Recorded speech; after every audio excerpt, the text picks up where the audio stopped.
Comment un peuple d'esclaves peut-il devenir conquérant? La réponse se trouve au plus profond de leur identité nationale, forgée par les puissantes narrations du Pentateuque. Nous vous montrerons l'histoire de la Genèse, comme jamais vue auparavant, et comment Dieu a utilisé le désert pour façonner le caractère d'Israël, transformant une foule d'esclaves en une armée de conquérants qui ont marqué le destin d'une nation. Au commencement, Dieu créa les cieux et la terre. C'est ainsi que puissamment Moïse entama le récit de la Genèse, le premier livre du Pentateuque, qui signifie commencement, origine ou principe. En faisant cela, il ne débutait pas seulement un magnifique récit, mais établissait également les fondements de la compréhension du peuple d'Israël sur leur propre origine et but. Moïse comprenait que la manière dont un peuple interprète ses origines a un impact profond sur son comportement et identité. Dans la Genèse, le peuple hébreu pouvait explorer ses racines, les principes fondamentaux de l'humanité et la relation entre Dieu et l'homme. Chaque mot et chaque histoire les invitait à réfléchir. Avec la Genèse, Moïse établissait les bases théologiques et éthiques de la foi juive et une vision du monde sur l'origine de l'univers.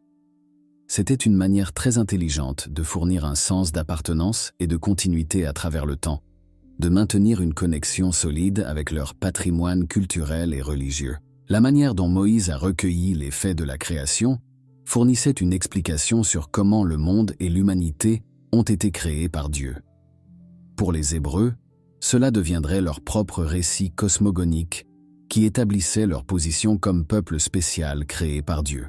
Alors Dieu dit « Faisons l'homme à notre image, selon notre ressemblance, et qu'il domine sur les poissons de la mer, sur les oiseaux du ciel, sur les bêtes, sur toute la terre, et sur tous les animaux qui rampent sur la terre. Et Dieu créa l'homme à son image, à l'image de Dieu il le créa, hommes et femmes il les créa. » Genèse 1, 26-27. Ces mots sont imprimés dans la mentalité hébraïque, la conviction d'avoir de la dignité, de la valeur personnelle, un but et une responsabilité. Des valeurs qu'ils avaient perdues à cause de l'esclavage. L'idée que l'être humain a été créé à l'image et à la ressemblance de Dieu suggérait que chaque individu a une valeur en soi, une dignité. Cela promouvait un sens de l'estime de soi et du respect envers eux-mêmes, qui leur donnerait du courage dans les moments de pression et d'adversité. La croyance de l'image de Dieu dans l'être humain leur infusait également un sens du but et du potentiel divin. Ils comprenaient qu'ils avaient été créés pour refléter les qualités et attributs de Dieu dans le monde, étant motivés de l'intérieur à rechercher l'excellence dans l'accomplissement de leur rôle dans le plan divin, qui était d'établir la domination sur la création et non d'être dominés. Cette notion d'être créé à l'image et à la ressemblance de Dieu leur assignait également un sens éthique de responsabilité morale, personnelle et communautaire, établissant un niveau de respect et de dignité envers tous les êtres humains, élevant les standards de leurs principes et valeurs de vie pour s'équiper à ceux de Dieu, avec qui ils chercheraient une connexion spirituelle plus profonde, le considérant comme le créateur et souteneur de tout. L'histoire de la création établissait la possibilité d'une relation directe et personnelle de Dieu avec l'humanité. Cette relation établissait la base pour l'idée que les Hébreux étaient le peuple élu de Dieu, et donc avaient une connexion spéciale avec lui. De plus, ce récit enseignait qu'ils avaient été placés sur la terre avec un but divin, ce qui renforçait leur identité comme un peuple avec une mission spéciale dans le monde. La création servait à différencier les croyances des Hébreux des autres cultures et religions. Cela leur donnait une identité nationale et religieuse qui établissait une distinction entre eux et les autres. Comprendre de cette manière le lien avec le Dieu créateur aurait un impact sur leur transformation d'esclaves en conquérants, en renforçant leur conviction morale dans la lutte pour la liberté. Enseignements éthiques et moraux. L'histoire de la création promouvait la croyance en un Dieu qui établit l'ordre et la beauté du monde, l'importance de respecter et de prendre soin de la création. Avoir la domination et la garde de la terre impliquait d'exercer un soin responsable de l'environnement et des ressources naturelles. De plus, l'attribution de cette responsabilité promouvait le respect pour la vie et l'égalité de tous les êtres humains en tant que créatures de Dieu. Un point saillant de cette narrative était que l'homme recevait autorité et domination sur tout ce qui est créé, sauf sur les êtres humains, la chute et la perversion de l'humanité. Mais l'Éternel Dieu appela l'homme et lui dit « Où es-tu » Et il répondit « J'ai entendu ta voix dans le jardin, et j'ai eu peur, parce que j'étais nu, et je me suis caché. » Et Dieu lui dit « Qui t'a appris que tu étais nu? As-tu mangé de l'arbre dont je t'avais défendu de manger ?» Et l'homme répondit « La femme que tu m'as donnée pour compagne m'a donné de l'arbre, et j'ai mangé. » Alors l'Éternel Dieu dit à la femme « Qu'as-tu fait ?» Et la femme dit « Le serpent m'a séduite, et j'ai mangé. » Genèse 3, 9, 13. Avec l'histoire de la chute d'Adam et Ève, étaient illustrées les conséquences dévastatrices du péché et de la désobéissance à Dieu. De cette manière était soulignée l'importance de vivre en harmonie avec la volonté divine, et les conséquences négatives de s'en écarter. Après leur chute, ils ont expérimenté des sentiments de culpabilité et de honte, au point de les amener à se séparer, à se cacher de Dieu. Ils n'ont pas seulement violé la norme établie, mais au moment d'être confrontés par Dieu, chacun a nié sa responsabilité. Ils ont essayé de blâmer quelqu'un d'autre. Adam a accusé Ève, et elle a accusé le serpent. Mais la malédiction est venue comme conséquence pour tous, pas seulement pour le serpent, mais aussi pour Ève, comme représentante du genre féminin, qui devait maintenant souffrir des douleurs de ses accouchements, et lutter avec l'idée de se soumettre et être dominée par l'homme. Un désordre qui n'était pas parti du plan original. Adam, représentant le genre humain, portait la responsabilité de la malédiction de la terre. Désormais, pour en tirer fruit, il devait lutter et vaincre. Il mangerait de celle-ci, mais avec douleur, car la terre sous malédiction produirait des épines et des chardons, ce qui exigerait de l'homme de transpirer et de fatiguer pour manger, tous les jours de sa vie jusqu'à sa mort. Dans cette scène de misère et de malédiction, Dieu montre sa miséricorde, sa justice et sa grâce, en déclarant au milieu des malédictions une promesse rédemptrice et un sacrifice salvateur. Il dit au serpent que la femme lui écraserait mortellement la tête par le moyen de sa descendance, une allusion claire au Messie rédempteur. Ensuite, il sacrifia un agneau pour vêtir le premier couple humain, dans un geste qui préfigurait l'agneau immolé qui porterait sur lui le péché de l'humanité. La perversion humaine et le déluge. À cause du péché, l'humanité s'est pervertie. Caïn tua son frère Abel, et à partir de là, la méchanceté prit le contrôle des êtres humains, et la corruption fit son apparition, jusqu'à atteindre le point où méchanceté et corruption comblèrent la patience de Dieu, qui provoqua le déluge. Mais au milieu de cette réalité, l'histoire de Noé se présente démontrant qu'il était possible de maintenir la droiture et la fidélité à Dieu au milieu d'une génération perverse et corrompue, préparant les esprits et les cœurs hébreux pour le moment d'affronter les comportements pervertis des peuples cananéens qu'ils envahiraient. Le pouvoir des pactes, un facteur important dans le récit de la Genèse, étaient les pactes divins. Ces alliances jouaient un rôle crucial dans la formation de la nouvelle mentalité que Moïse voulait imprimer aux Hébreux, en établissant les fondements de leur relation avec Dieu, identité nationale, compréhension spirituelle, engagement et responsabilité qu'ils partageaient avec le Seigneur. Les pactes établissaient un cadre solide sur lequel construire la foi et la vie communautaire du peuple alors qu'ils se préparaient pour leur voyage vers la terre promise. Le pacte avec Noé venait en fonction d'une promesse faite par Dieu aux êtres humains, dans le sens de ne plus jamais détruire la vie sur la terre par un déluge.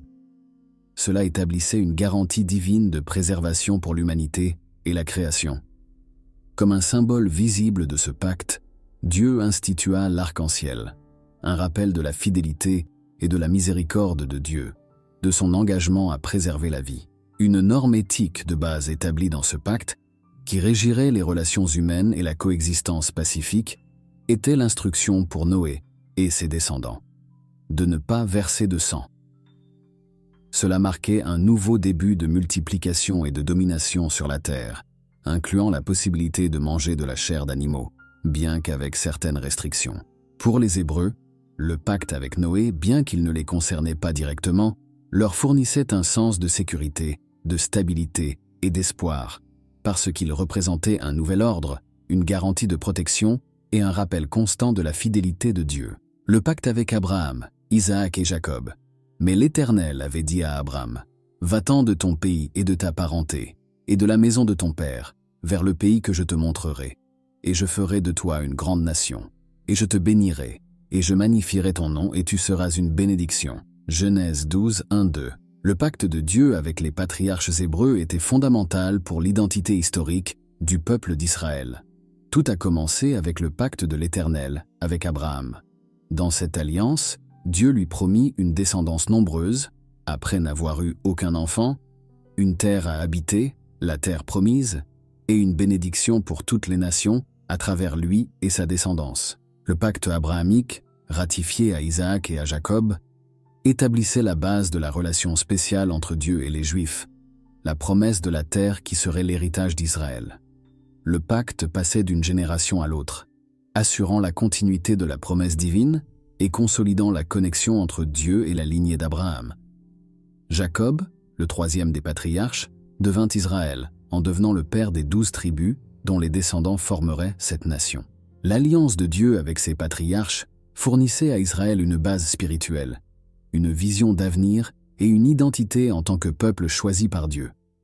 Ces promesses divines leur donnaient le courage et la détermination nécessaires pour affronter les défis de conquérir la terre promise. Les fondements théologiques judéo-chrétiens. La Genèse pose la base sur laquelle sont construites les croyances fondamentales et les principes théologiques qui sont centraux tant pour le judaïsme que pour le christianisme. Dès le premier chapitre est établie la croyance en un Dieu unique qui a créé l'univers et tout ce qu'il y a. La chute d'Adam, résultat de sa désobéissance, établit la réalité du péché et ses conséquences. La justice divine est présentée dans l'histoire du déluge, et la destruction de Sodome et Gomorrhe, la miséricorde de Dieu est présentée dans le pacte avec Noé et l'élection d'Abraham. Un aspect central de la Genèse sont les prophéties et préfigurations d'un Messie, depuis le Rédempteur qui sortirait de la descendance d'Ève jusqu'au gouvernement éternel du Messie, prophétisé dans la bénédiction de Jacob pour Juda, concernant Silo, le libérateur qui accomplirait la promesse et apporterait le salut et le royaume de Dieu au monde. Ces enseignements, en outre, fournissaient une base pour l'éthique et la moralité, tant dans la tradition juive que dans la chrétienne. L'histoire de Joseph. Une histoire qui a une grande importance dans le récit de la Genèse, avec l'objectif de transformer la mentalité hébraïque, était la vie de Joseph, le fils de Jacob qui fut vendu par ses frères envieux et emmené en Égypte comme esclave. Malgré les défis et les injustices auxquels il a fait face, Joseph a maintenu sa foi en Dieu et a démontré la sagesse et la vertu dans tout ce qu'il a fait. À travers une série d'événements providentiels, y compris son interprétation des rêves du Pharaon, Joseph s'est élevé au pouvoir et est devenu le gouverneur de l'Égypte, responsable de l'administration du gouvernement pendant les années d'abondance et de disette. Joseph a pardonné ses frères, démontrant la force de son caractère et son engagement envers l'amour et l'unité familiale. C'est par le biais de Joseph que Jacob et sa descendance, environ 70 personnes à l'époque, quittent Canaan pour aller en Égypte. C'est là qu'ils finirent par se multiplier en milliers, mais asservis. L'histoire de Joseph enseignait aux Hébreux que Dieu est présent et agit dans la vie des personnes, même au milieu de l'adversité et de la souffrance. Maintenir la foi et la fidélité en Dieu mène finalement à une position de pouvoir et de prospérité. Cette leçon serait cruciale pour renforcer la foi et la confiance du peuple israélite alors qu'il s'adaptait à leur nouvelle liberté. Joseph devenait aussi un puissant exemple de pardon et de réconciliation, établissant un précédent pour l'importance du pardon dans la culture hébraïque, spécialement après des périodes de souffrance et de conflits comme l'esclavage en Égypte. De plus, il fournissait un modèle pour les chefs israélites. Sa capacité à gérer sagement pendant les temps d'abondance et de disette démontrait l'importance de la sagesse et de la prudence dans l'exercice du gouvernement. Une leçon importante pour le peuple israélite, alors qu'il cherchait à s'établir en tant que nation libre et organisée après la sortie d'Égypte. La narrative de la Genèse ne fournit pas seulement un récit des origines du monde, mais offre également des leçons sur un Dieu pourvoyeur et sur comment nous approcher de lui par la foi.